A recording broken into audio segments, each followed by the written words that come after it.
Bali, eto nga palang video na to ay noong umuwi pa kami ng Bicol at ngayon ko nga lang ito na-edit. Bali, nakauwi na nga kami sa bahay ng aking in-law. Bumalik nga lang kami para bumili nitong andoks dahil nagugutom na nga etong si daddy at wala pa ngang nalulutong ulam etong aking hipag. At dahil malapit lang din naman dito yung pinagtatrabahuhan ng kapatid ni dading bunso, kaya naman eto at dinaanan nga din namin. At bago naman kami matulog ay eto nga at pinagbubuksan ko na nga etong aking dala at meron nga akong ibibigay sa kanilang graduation gift. At ang una ko ngang iniabot ay etong kay Bonbon. At pagkatapos ay sunod ko namang tinawag ay etong si Burundoy. Ito yung pag-graduation ni ninang mo. Ito yung pag-graduation gift ko sa iyo. Hindi makipag ka mag-aral. At pagkabigay ko nga kay Burundoy ay tuwang-tuwa nga siya at meron na nga daw siyang brief at bag. At isang araw sa mga pangarap niya yung ibinigay sa kanya ng kanyang ninang. Pagdating kasi sa mga pangregalo ay mas pinipili ko nga yung mas mapapakinabangan ng matagal. Kaya ang pinili ko na lang na iregalo sa kanila ay bag para nga pagdating ng pasukan ay meron na nga agad silang gagamitin. At sunod ko na rin tinawag ang aking hipag at nilolo ko nga at ang una ko nga iniabot sa kanya ay yung earphone. At kunyari nga ayun lamang yung aming bigay sa kanya.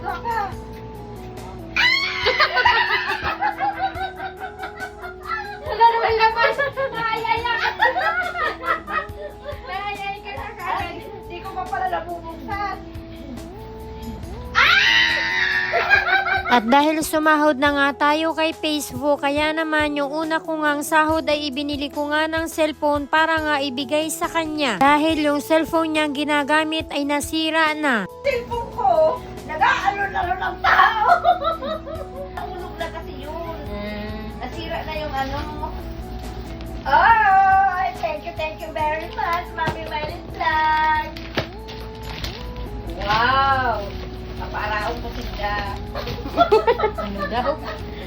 Kinabukasan, bandang patanghali ay sinamahan naman namin yung kapatid ni dading bunso at nagkaroon nga siya ng sugat sa tuhod at tinamaan nga daw yun ng pangkawit sa sako ng kopras. Namamaga na nga yung kanyang tuhod at halos nahihirapan na nga rin siyang lumakad at nilalagnat na nga rin siya ng mga time na yan. Kaya ang sabi namin sa kanya ay kailangan nga siyang mapaturukan ng anti-tetano. At dito na nga lang namin siya dinala sa ABC Animal Bite Center. Saktong pagdating naman namin dito ay wala ngang katao-tao kaya naman sobrang bilis lang din naman namin dito. Noong una nga ay ayaw pa nga yan magpa-inject at okay lang daw siya. Okay lang daw pero tignan mo naman yung kanyang lakad at pahingkod-hingkod nga. Kaya talagang pinilit nga namin siyang ma-injectionan ng pang-anti-tetano. Medyo alanganing oras nga yung pag-alis namin sa bahay at hindi pa nga kami nanananghalian. Kaya pagkatapos ma-injeksyonan ng pang-anti-tetano nitong aking bayaw ay dito na nga rin kami dumiretso sa SM Naga. At basta nga umalis kami ni daddy ng bahay ay parang nga ang anino namin ang mga ito at kanya-kanya nga silang sama sa amin.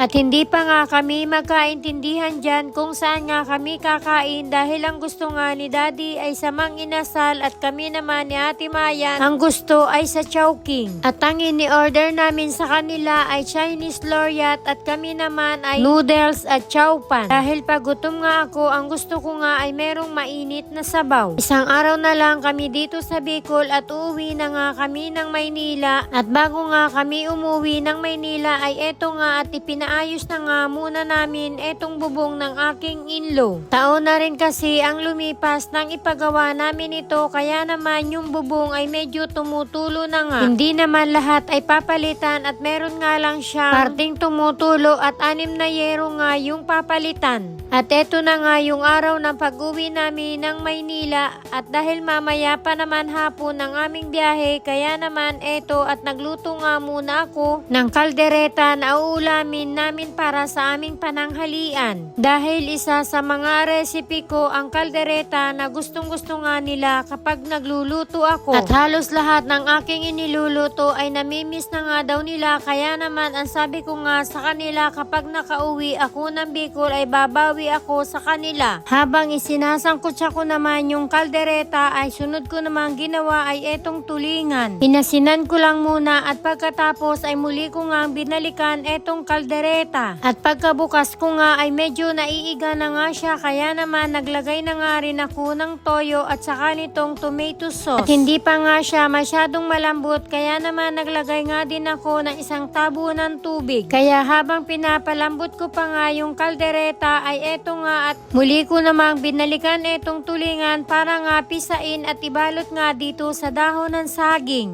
At doon po sa mga hindi nakakaalam kung bakit ibinalot ko yung tulingan doon sa dahon ng saging, ang purpose lang po niyan ay para hindi nga maputol yung ulo ng isda. Natagalan din ako sa pagbabalot nito dahil ito nga ay madami at ang sabi ko nga kay daddy ay dagdagan niya nga yung bili. Dahil bukod sa pangulam nila para sa kanilang hapunan ay pinabibigyan ko nga rin sila JR at saka sila Ate Eva. Dahil nagsabi na sila na pag alis namin ay uuwi na rin sila sa kanilang bahay. Natapos ko nang balutin at nilagyan ko na nga rin siya ng mga samya pati na nga rin suka. At muli ko namang binalikan etong aking inilulutong kaldereta at naglagay na nga ako dyan ng reno, peanut at saka ng grated cheese. At saka ko naman isinunod ilagay yung carrots at patatas. At mas masarap din ang kaldereta kapag medyo maanghang, kaya naman naglagay nga din ako dyan ng sili. At dito naman sa sinaing na tulingan ay naiga na nga yung suka, kaya naman naglagay na nga rin ako ng tubig. At pakukuluan ko lang yan ng mga ilang minuto at pagkatapos nyan ay luto na yan. At dito ko na tinatapos ang aking mini vlog. Ingat at mahal ko kayo. Thank you for watching. Bye!